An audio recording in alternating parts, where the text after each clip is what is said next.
Harrowing testimony from 4 police officers before the House committee examining the January 6th attack on the U.S. Capitol. Joining us now for an exclusive interview is one of the 2 Republicans serving on that committee, Congressman Adam Kinzinger. Congressman Kinzinger, thank you for joining us. I want to ask you, Benny Thompson, the chair of the committee, said that there will be many subpoenas issued as part of this investigation and issued soon. Who do you expect that we'll see subpoenaed to appear before the committee?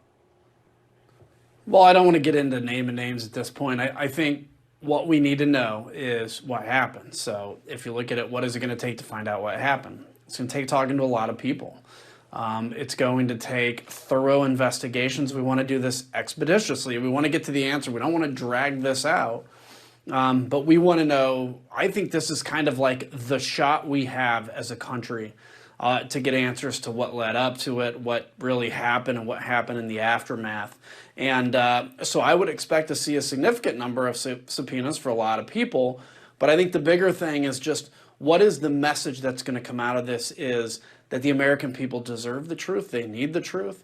Even if there's some folks on some TV channels that don't want to talk about it, the truth needs to be out there for even those folks' kids to know in the future. So it's going to be a thorough investigation, that's for sure. One of the big questions is what Donald Trump was up to in the White House as this riot was unfolding. Liz Cheney has suggested, including in an interview on This Week, that anybody who spoke to Donald Trump during those hours should come and testify before the committee. She suggested it could even mean subpoenas, a subpoena for Kevin McCarthy. And now we've learned Jim Jordan also talked to Donald Trump on January 6th.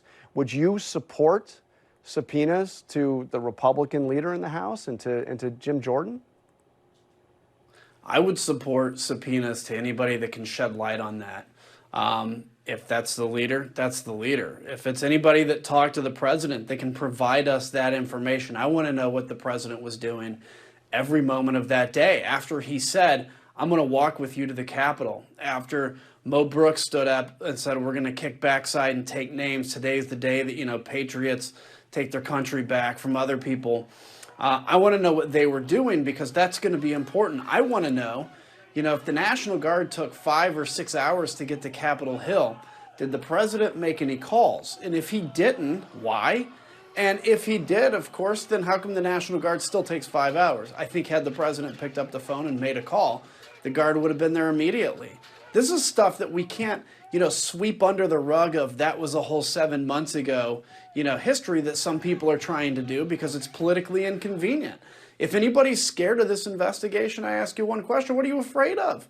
I mean, either you're afraid of being discovered, of having some culpability in it, or, what? If you think it wasn't a big deal, then you should allow this to go forward. So it is essential for history, for the American people, for truth, that we get to the bottom of this. I think anybody with parts of that information, with inside knowledge, can probably expect to be talking to the committee. So if somebody like Kevin McCarthy, who clearly has some of that knowledge, and Jim Jordan, who seems to have some of that knowledge, refuse to testify, refuse to comply with subpoenas if it comes to that, I don't think we've ever had a situation like that. How could you enforce, or how would you enforce a subpoena for a fellow member of Congress? Would there be like a vote of contempt, or what? How would you do it? Yeah, I think that's a question more for the lawyers that know what constitutional, I guess, trigger mechanisms or enforcement mechanisms are there. I'll say this. I intend, at least on the committee, to get to a full accounting of the truth.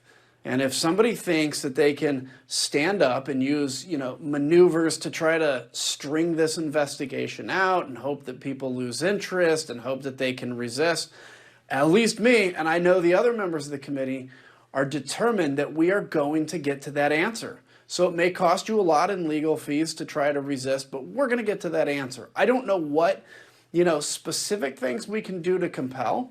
And I'm not even sure where this investigation is going to lead, who we're going to need to talk to. But I do know that the facts are going to lead where the facts lead to, and we're going to have a full accounting of that. Well, based on what you've said, it seems clear that you would want to talk to Donald Trump himself. Am I right? Well, I don't know. Again, it's going to depend where the facts lead. We may not even have to talk to Donald Trump to get the information. There were tons of people around him. There were tons of people involved in the things that led up to January 6th. Obviously, if you talk to the president, the former president, that's going to have a whole new set of kind of like, everything associated with it. So when I look at that, I'm like, maybe. But I know that we're going to get to the information. If he has unique information, that's one thing. But I think there's a lot of people around him that knew some things.